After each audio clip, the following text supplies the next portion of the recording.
Good afternoon, class. Today we will learn about the practical of positive and bilateral transfer of training. To demonstrate experiment of positive transfer of training in sensory motor task, we have taken a problem.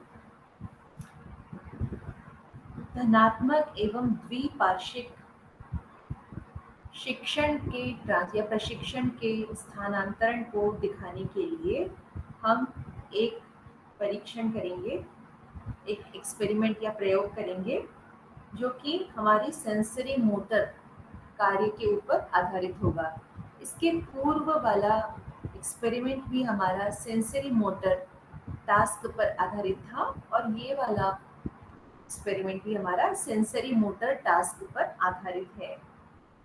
हमारी समस्या है, problem है to demonstrate experimentally the phenomenon of positive transfer, that is bilateral transfer of training in a sensory motor task.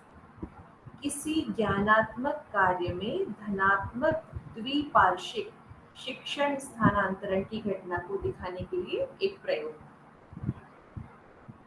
सबसे पहले आपको सामान्य रूप से इसका परिचय देते हैं कि शिक्षण स्थानांतरण होता क्या है। ट्रांसफर ऑफ लर्निंग हम लोग पहले ही पढ़ चुके हैं, सारी थ्योरीज पढ़ चुके हैं इसकी। सामान्य रूप से एक विषय शिक्षण का प्रभाव दूसरे शिक्षण पर जब पड़ता है तो हम उसको स्थानांतरण कहते हैं, या एक प्रशिक्षण का प्रभाव दूसरे प्रशिक्षण पर पड़ता है तो भी हम कहते हैं कि वो प्रशिक्षण का स्थानांतरण है। लेकिन ये स्थानांतरण भी भिन्न भिन्न प्रकार के हो सकते हैं। शिक्षण के स्थानांतरण या ट्रेनिंग, ट्रांसफर ऑफ ट्रेनिंग तीन प्रकार के हो सकते हैं। पॉजिटिव ट्रांसफर का तात्पर्य है कि एक शिक्षण का दूसरे शिक्षण में सहायक होना। इसको हम पॉजिटिव ट्रांसफर या धनात्मक स्थानांतरण कहते हैं जब एक परिस्थिति में किसी एक सिचुएशन का सीखा हुआ ज्ञान दूसरी परिस्थिति में सीखने में सहायक सिद्ध होता है। जैसे उदाहरण के लिए, अगर हिंदी का सीखा हुआ ज्ञान संस्कृत सीखने में सहायता करता है, इस प्रकार के स्थानांतरण को हम पॉजिटिव ट्रांसफर ऑफ लर्निंग बोलते हैं या पॉजिटिव ट्रांसफर ऑफ ट्रेनिंग कहेंगे अगर हम किसी प्रकार की प्रक्रियाओं को सीख रहे हैं तो। दूसरा होता है निगेटिव ट्रांसफर या नकारात्मक स्थानांतरण। नकारात्मक स्थानांतरण से तात्पर्य है जब किसी एक क्षेत्र में सीखा हुआ ज्ञान या कौशल दूसरे क्षेत्र में सीखने में बाधा उत्पन्न करता है, तब हम उसको निगेटिव या नकारात्मक स्थानांतरण कहते हैं। जैसे कि अगर हम लेफ्ट हैंड ड्राइविंग करते हैं तो राइट हैंड ड्राइविंग करने में हमें प्रॉब्लम होती है। और तीसरा प्रकार होता है zero transfer of learning. Zero transfer of learning, शून्य स्थानांतरण। जब किसी एक परिस्थिति में सीखा हुआ ज्ञान या कौशल किसी दूसरी परिस्थिति में किसी दूसरे ज्ञान या कौशल को सीखने में न ही सहायक होता है और न ही बाधा उत्पन्न करता है, तब हम कहते हैं जीरो ट्रांसफर ऑफ लर्निंग या जीरो ट्रांसफर या शून्य स्थानांतरण। जैसे साइकिल चलाने का नॉलेज या टाइपराइटर चलाने का नॉलेज हो या स्किल को जब हम हिंदी या इंग्लिश या उर्दू या कोई भी भाषा सीखते हैं तो उस पर कोई भी इफेक्ट नहीं पड़ता है। अब हमारा जो आज का प्रयोग है वो पॉजिटिव या धनात्मक स्थानांतरण के ऊपर है। धनात्मक स्थानांतरण या पॉजिटिव ट्रांसफर भी दो प्रकार का होता है, बायलेटरल या जिसे द्विपार्श्विक भी कहते हैं, और नॉन बायलेटरल या जिसे अद्विपार्श्विक भी कहते हैं। तो इस प्रकार बायलेटरल एंड नॉन बायलेटरल दो प्रकार से होता है।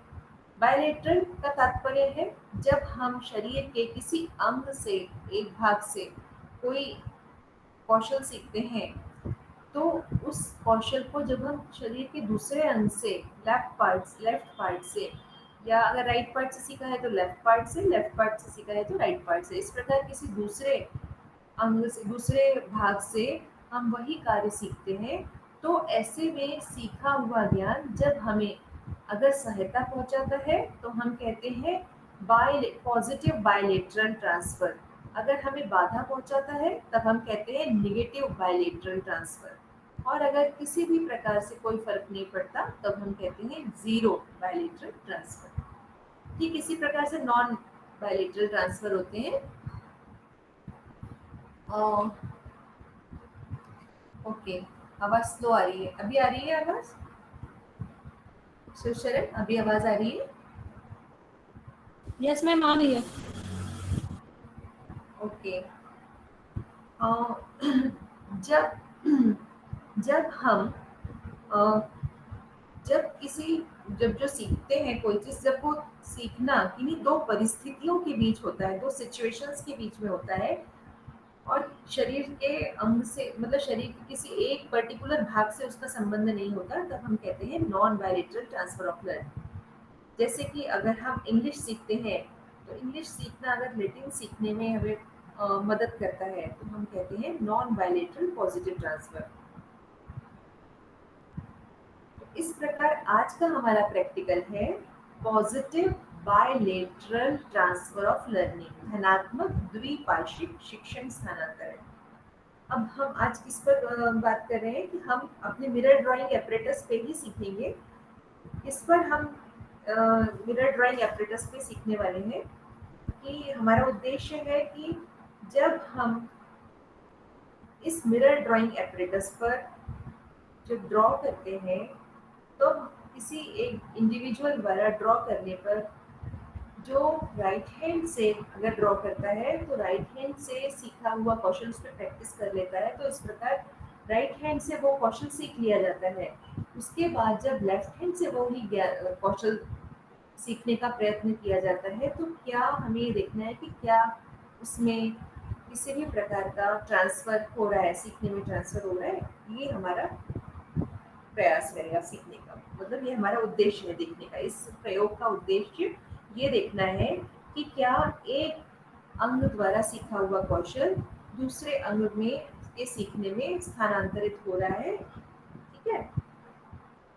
और इसके पीछे थॉर्नडाइक का जो थ्योरी ऑफ आइडेंटिकल एलिमेंट्स है, समरूप तत्व सिद्धांत, वो इस थॉर्नडाइक कहते हैं कि वो इम्प्लीमेंट होती है थ्योरी, इस वजह से ट्रांसफर ऑफ ट्रेनिंग या ट्रांसफर ऑफ लर्निंग होती है। उनका कहना है कि जब दो प्रकार की शिक्षण परिस्थितियां लगभग एक जैसी होती हैं और उनके बीच में समान तत्व होते हैं, तब इस वजह से समान तत्व होने के कारण, समान एलिमेंट्स होने के वजह से ट्रांसफर हो जाता है, धनात्मक प्रभाव पड़ता है। और ये धनात्मक प्रभाव या पॉजिटिव इफेक्ट कितना पड़ता है, जितने जो आइडेंटिकल एलिमेंट्स होंगे उनकी संख्या पे भी निर्भर करता है, उसी के अनुरूप ट्रांसफर होता है। जितनी समानता तत्वों में, एलिमेंट्स में जितना आइडेंटिटी रहेगी या जितना उनमें समानता रहेगी उतना ही ट्रांसफर, पॉजिटिव ट्रांसफर होने की संभावना अधिक होती है।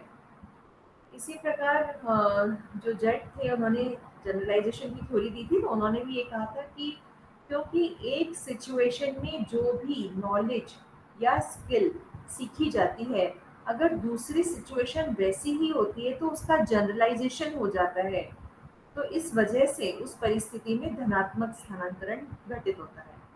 ठीक है। तो इन्हीं सब थ्योरी के बेस पर हम आज अपना प्रैक्टिकल करेंगे।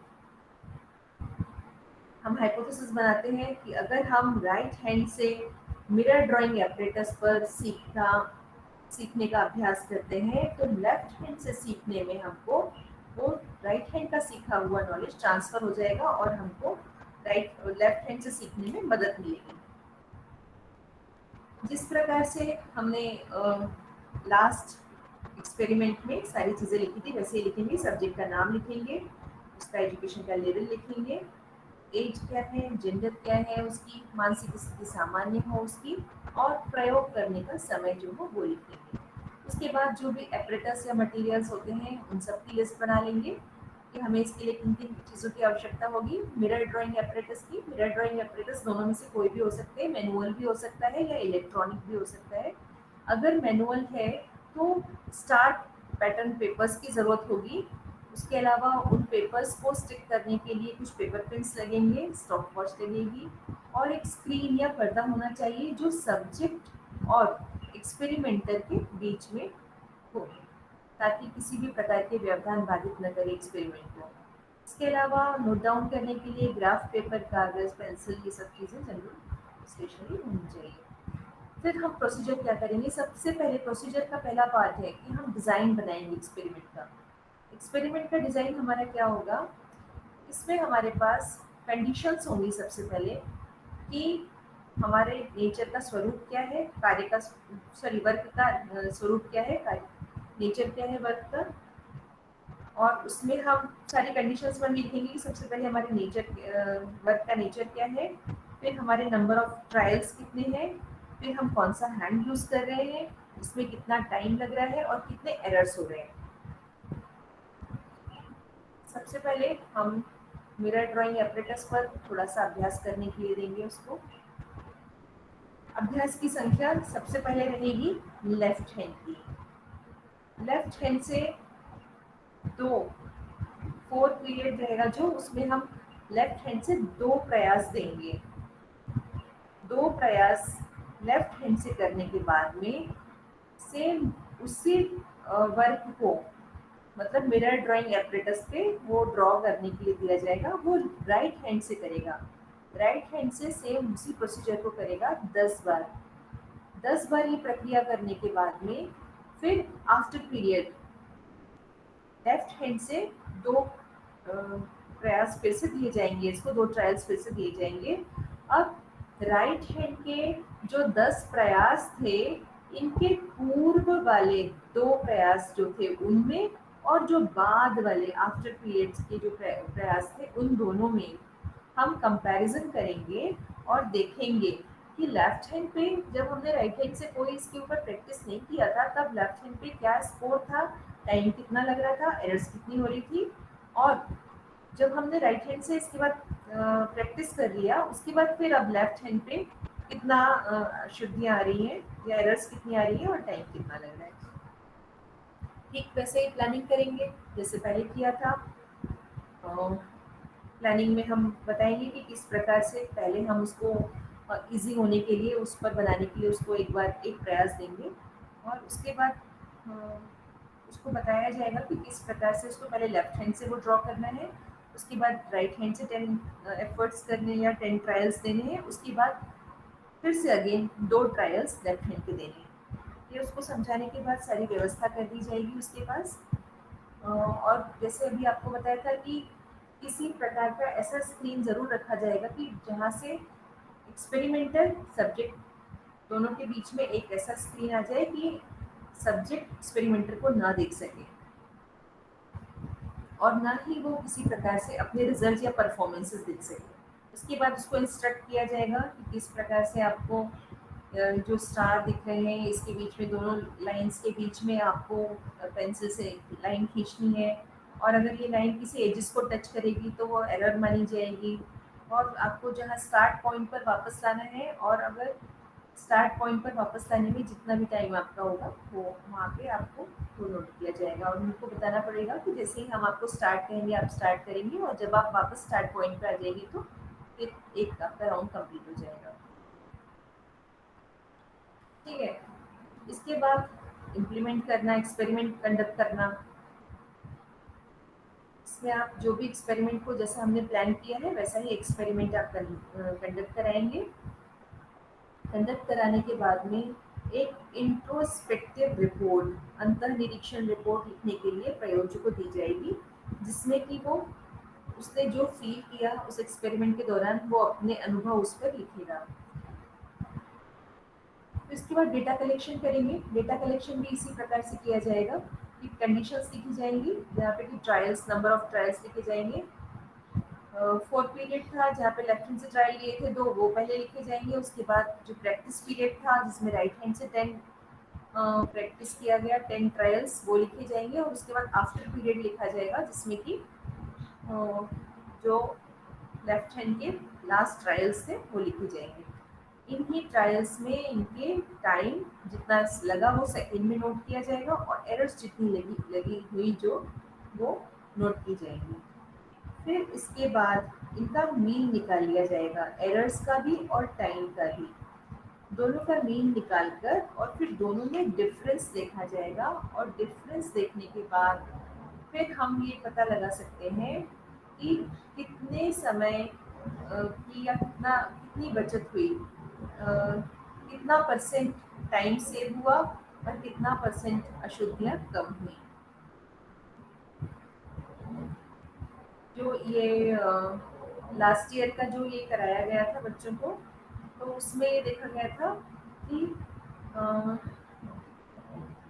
जब लेफ्ट हैंड से पहली बार बच्चों ने किया, मतलब जो सब्जेक्ट था जिसने किया था पहली बार, उसको 175 फर्स्ट एफर्ट में 175 सेकंड लगे थे, और दूसरे प्रयास में उसको 155 सेकंड लगे थे, जबकि एरर्स उसकी 27 और 23 इस प्रकार से रिस्पेक्टिवली हुई थी। और जब उसने 10 प्रैक्टिस सेशन कर लिए, 10 बार 10 ट्रायल्स कर लिए प्रैक्टिस सेशन में, उसके बाद जब वो उसने फिर सेकंड ट्रायल्स किए, तो उसमें दोनों ट्रायल्स में उसके 119 और 111 ऐसे उसके टाइम सेकेंड्स लगे, तो इतना रिड्यूस किया उसने। और एरर्स भी जहाँ 27 और 23 हुई थी, वहाँ 10 और 12 इस प्रकार से एरर्स हुई। तो इस प्रकार आपने देखा कि राइट हैंड पे प्रैक्टिस कर लेने से लेफ्ट हैंड में राइट हैंड का सीखा हुआ कौशल ट्रांसफर हो गया, क्योंकि ये एक अंग से सीखा हुआ कौशल दूसरे अंग से सीखने में ट्रांसफर हुआ, इसलिए इसको बायलेटरल ट्रांसफर कहेंगे। और क्योंकि इसका परिणाम धनात्मक रहा, इसलिए ये धनात्मक या पॉजिटिव रहा, सीखने में सहायक रहा, इसलिए हम कहेंगे ये positive bilateral transfer of learning है। अभी आपको कोई कंफ्यूजन हो तो बता दीजिए। इसका कंक्लूजन यही निकालेंगे कि ज्ञानात्मक, क्रियात्मक या सेंसरी मोटर लर्निंग में राइट हैंड लेफ्ट हैंड के सीखने में मदद करता है, और जो पॉजिटिव ट्रांसफर के कारण जो सीखने की क्वांटिटी और क्वालिटी दोनों बेटर हो जाते हैं, क्योंकि टाइम भी कम लगा तो क्वांटिटी, और एरर्स कम हुई तो क्वालिटी, दोनों ही बेटर हो जाते हैं। ये इसके कंक्लूजन्स निकले। अभी आपको किसी भी तरह का कंफ्यूजन हो तो बताइए।